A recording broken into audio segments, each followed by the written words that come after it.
네, 안녕하세요. 주식 투자자 여러분. 경제적 자유와 시간의 자유를 함께 만들어갈 주식하는 전산쟁이 주식공무원입니다. 미국 시장이 2분기 실적을 발표한 기업들이 시장이 예상한 실적치를 뛰어넘으면서 시장은 좋게 시작을 했지만 이렇게 보시다시피 시장이 하락을 했습니다. 신규 실업 청구 건수가 141만 건으로 시장이 예상한 130만 건을 넘어섰습니다. 이렇게 미국의 고용 지표가 별로 좋지 않게 나오면서 시장이 하락을 한 것인데요. 2주 연속 예상치를 상회한 것이고요. 또한 연속 실업 청구 건수는 1619만 건입니다. 사실 지금 보이시는 것이 미국의 신규 실업 청구 건수인데 이렇게 가파르게 상승을 했다가 밑으로 빠지는 모습을 보였습니다. 그러니까 경제 재개가 됨으로 해서 일자리가 점점 늘어나고 있다, 이런 전망이 나왔는데 이 전망이 실질적으로 더 밑으로 내려가지 않고, 이게 이제 그 팬데믹이 시작할 당시였거든요. 이렇게 급격하게 올라갔다가 밑으로 내려와서 예전과 같이 돌아와야 되는데 지금 그 예전과 같이 돌아오는 수준이 빠르지 않은 겁니다. 이렇게 약간 플랫하게 옆으로 눕는, 그러니까 신규 실업이 지속되고 있다라고 하는 그런 모양을 보여주는 것입니다. 마이크로소프트가 이전 분기보다 실적이 훨씬 좋았음에도 불구하고 마이너스 4.3%를 기록을 했고요. 애플도 마이너스 4.5% 이상 하락을 했습니다. 또 아마존과 넷플릭스도 마이너스 3.6%와 마이너스 2.5%를 기록을 했습니다. 어저께 실적을 발표를 하면서 시간 내에서 상승을 했었던 이 초미의 관심사죠. 테슬라의 주가 역시 이렇게 하락을 하는 모습을 보였는데 테슬라 주가는 이렇게 상승하는 모습을 보였다가 마이너스 5%가량 이렇게 하락하는 그런 큰 유동성을 보였습니다. 실물 경기와 자산 가격의 괴리에 대해서는 제가 여러 번 말씀을 드렸습니다. 실물 경기의 바탕이 없이 자산만 올라갈 수는 없다고 이런 말씀을 드렸는데, 물론 통화량의 증가로 인해서 막 돈을 찍어냈죠. 증가로 인해서 자산으로 돈이 몰리는 것은 있을 수 있지만 정상적인 것은 아니다라는 말씀도 제가 여러 번 드렸습니다. 최근 발표된 2분기 기업들의 실적을 보게 되면 예상치보다는 좋았다, 즉 어닝 서프라이즈다, 이런 이야기들을 많이 하는데 이 어닝 서프라이즈가 예년 동분기보다 훨씬 더 좋아진 것은 아니고 예상치보다 좀 나아진 수준, 즉 이제는 바닥을 탈출을 했다라는 신호를 보이면 주가가 상승하는 그런 모습을 보였습니다.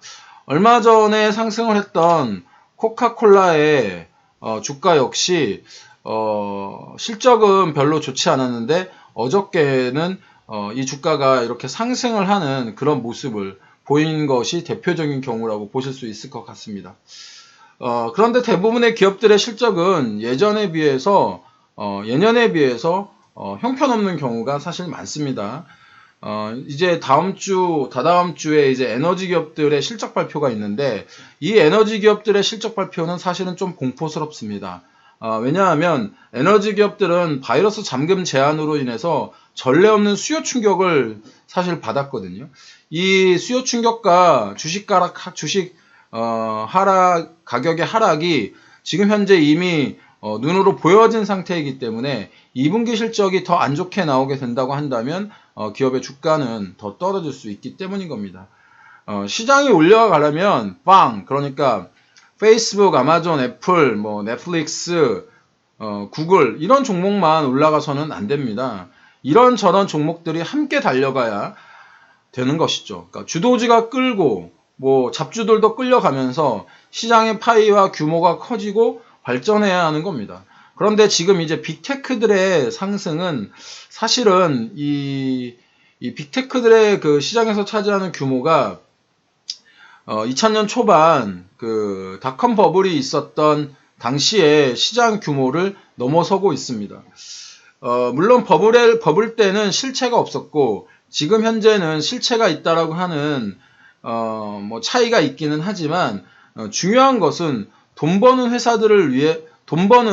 그 회사들을 위해서 돈 쓸 사람들이 점점 줄어들고 있다라고 하는 사실인 겁니다.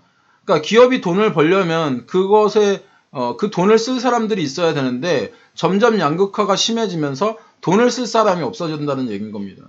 아까 제가 서두에 말씀드린 실업률에 대해서 주식공무원을 조금 오래 알고 계신 분들은 주식공무원이 실업률을 굉장히 중요하게 생각하고 있다라고 여러 번 말씀드린 것을 기억하실 겁니다. 이 실업률이 우리들이 잘 봐야 할 지표입니다. 돈을 찍어내고 돈이 풍부한 상황에서 당연히 자산으로 돈이 몰립니다. 여기에 정부의 의도한 돈의 회전은 일어나지 않습니다. 정부가 돈을 찍어내는 것은 이 돈이 잘 돌려고 하는 의도에서 돈을 찍어내는 것인데 가난한 사람들은 당장 정부가 찍어낸 돈을 쓰긴 할 겁니다. 우리나라도 정부 지원금이 이제 거의 다 뭐 받으신 분들 지금 남으신 분들 계실까요? 거의 다 소진되셨을 겁니다. 이 가난한 사람들은 당장 이 부양된 돈을 쓰지만 이 불안한 사람들 있죠. 불안한 중산층들은 이 돈을 바로 쓰지 않습니다. 이 돈을 바로 쓰지 않고 어떻게 하냐면 저축을 합니다.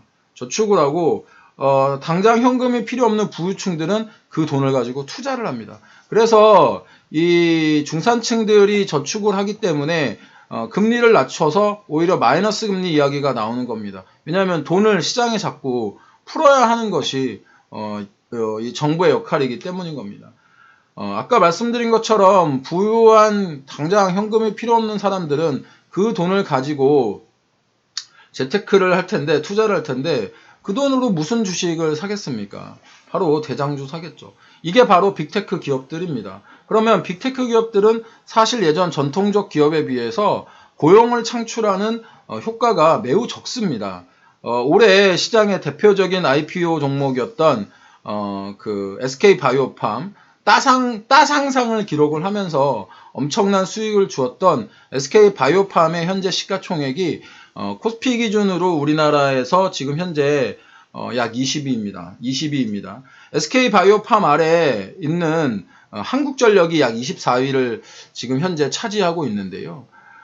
이 SK바이오팜과 한국전력의 시가총액 차이는 아까 지금 말씀드린 대로 한 4위 정도의 차이가 납니다. 그런데 중요한 것은 이 SK바이오팜이 현재 지금 이렇게 20위를 차지를 하고 있죠. 이 밑에 세 계단 밑에 이 한국전력이 지금 현재 24위를 차지하고 있는데 SK바이오팜의 직원 숫자는 약 230명이고요. 한국전력의 직원 숫자는 22,646명으로 약 100배 차이가 납니다. 그러면 빅테크만으로 저 많은 사람들을 먹여 살릴 수 있을까요? 제가 부정적인 이야기를 드리려고 하는 것은 절대 아닙니다.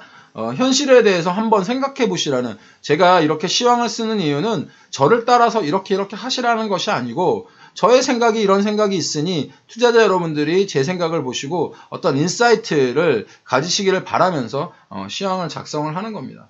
우리가 현실적으로 빅테크 기업에 취직해 있다면 다행이지만 그렇지 않다면 빅테크 기업들의 주식을 보유해서 빅테크 기업들의 주주가 되는 방법을 택하셔야 하는 겁니다. 이런 이유로 빅테크 기업의 주식을 사시는 분들은 빅테크 기업의 어떤 시간에 투자를 하시는 건데 뭐 빅테크 기업의 어떤 그 가격 차이만 내가 짧게 먹고 나오겠다라고 하시는 분들은 빅테크 기업의 순간에 투자를 하시는 거겠죠. 사실 이런 것들은 정부가 고민을 해야 하는 상황이겠죠. 정부가 좀 더 균형 있는 정책을 내어놓아서 빅테크뿐만 아니라 산업 전반의 가치가 상승하면 좋겠지만 이런 어떤 정부의 상황을 저희는 마냥 기다릴 수만 없는 투자자입니다. 그렇기 때문에 투자자는 좀 더 생각이 냉정해야 하는 것이고요. 그래서 어저께도 제가 돈의 흐름과 어떤 정치적 관점이나 신념을 같은 방향에 놓고 생각하시지 마시라라는 말씀을 드린 겁니다. 안전자산인 금 가격은요, 어저께에도 상승을 했습니다. 어저께에도 안전자산인 금 가격이 상승을 상승을 해서 일부 통화량의 증가 때문에 금 가격이 상승한다라고 하는 이런 말씀을 하시는 분들도 계시는데, 물론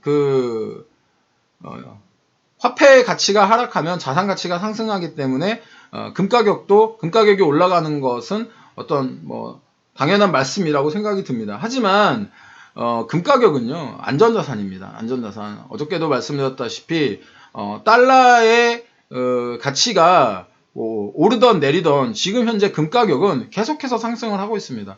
원래는 그 달러도 안전자산이라고 불렸는데, 지금 달러가 가치가 내려가고 있다는 것은 그만큼 달러가 많이 풀려서 인플레이션이 일어날 수도 있다라고 하는 상황인 겁니다. 대표적 안전자산이라고 생각되었던 달러가 최근 맥을 못 추고 있는 것과는 아주 대조적으로 금값은 상승을 하고 있는 겁니다. 시장 상황을 잘 파악하고 있으시면 시장 상황을 파악한다는 것은 너무너무 중요합니다.